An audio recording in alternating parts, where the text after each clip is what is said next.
Baik, itulah tadi sedikit sebanyak suntikan positivity yang kita ingin terapkan di pagi hari ini. Walaupun kita dalam keadaan melawan wabak COVID-19, kita perlu juga selalu dalam keadaan yang sangat positif. Baik, bagi perkongsian yang seterusnya, kami akan membincangkan berkenaan dengan 74 tahun Jabatan Kebajikan Masyarakat Berkat Berjasa.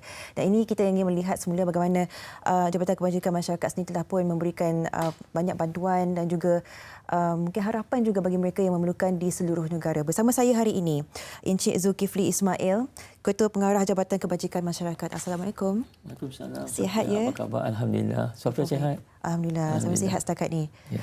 Baik, mungkin nak kongsikan juga, kita mungkin dah melihat dan mendengarkan begitu banyak bantuan yang telah pun diberikan kepada masyarakat dan golongan yang memerlukan.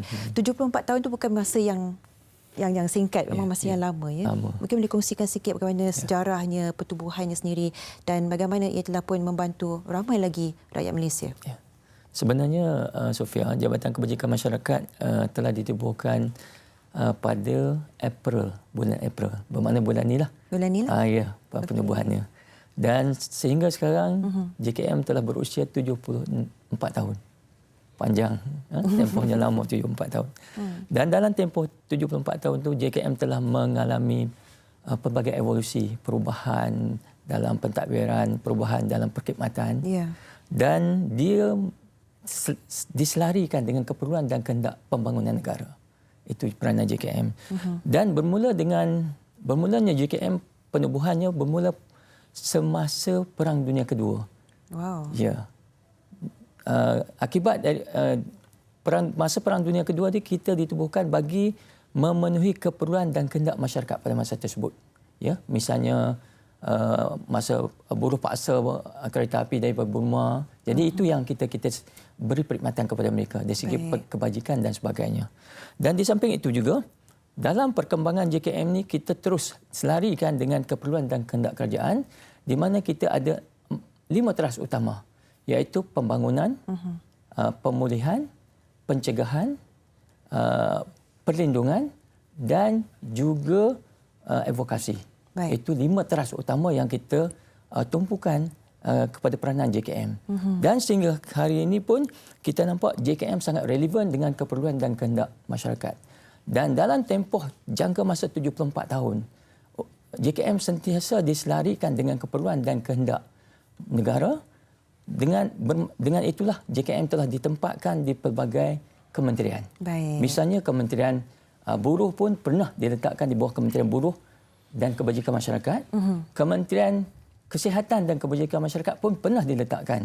Dan JKM pun pernah berdiri sendiri sebagai Kementerian Kebajikan Masyarakat. Baik. Dan pada akhir sekali, sekarang ni Kementerian JKM telah diletakkan di bawah Kementerian Pembangunan Wanita, Keluarga dan Masyarakat. Itulah seberingkasnya peran sejarah JKM. Secara ringkasnya pun kita nampak begitu besar peranannya di mana memang amat diperlukan dalam mungkin salah satu struktur pentadbiran negara juga.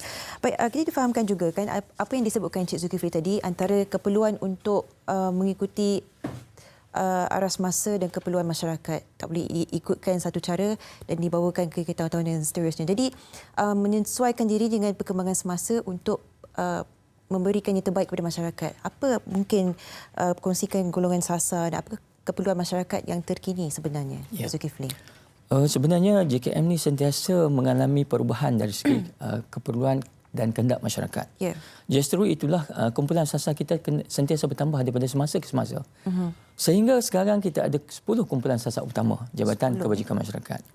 Dan di antara kumpulan sasar kita, kanak-kanak, orang kurang upaya, warga emas, mangsa bencana yang sekarang yang kita hadapi ini, mangsa bencana, orang papa, keluarga, pesalah muda, komuniti rentan, mangsa pemadangan orang. Itulah di antara kumpulan sasar utama di bawah Jabatan Kebajikan Masyarakat. Kalau kita lihat di sini bahawa semua rakyat Malaysia ini adalah kumpulan sasar Jabatan Kebajikan Masyarakat. Baik. Cik Zulkifli, bersempena dengan apa yang kita sedang lalui sekarang ni, memerangi wabak COVID-19, secara ringkasnya mungkin boleh kongsikan antara tugasan yang paling mencabar ketika menangani wabak COVID-19. Peranan JKM sekarang ini dalam menangani wabak COVID ini, sebenarnya JKM ni adalah satu agensi di bawah Jawatankuasa Bencana Ya. Negara. Dan peranan kita adalah menyediakan keperluan asas makan dan minum kepada mangsa bencana.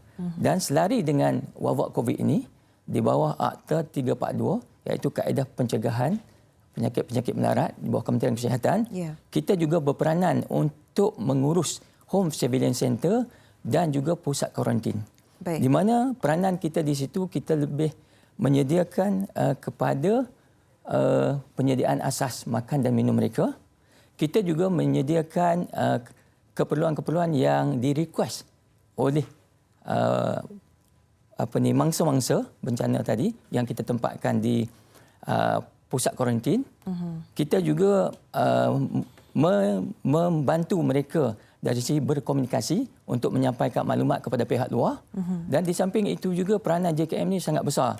Kita juga menjadi agensi untuk menerima sumbangan daripada NGO dan kita urus untuk salurkan kepada mereka-mereka yang memerlukan di dalam pusat kuarantin itu. So memang ini tanggungjawab yang cukup besar, kan yang dipikul sekarang ini. Dan kita mungkin nak mewakili seluruh rakyat Malaysia ingin mengucapkan terima kasih kepada Jabatan Kebajikan Masyarakat juga 74 tahun memberikan satu harapan dan juga bantuan yang berterusan untuk kelangsungan hidup mereka yang memerlukan.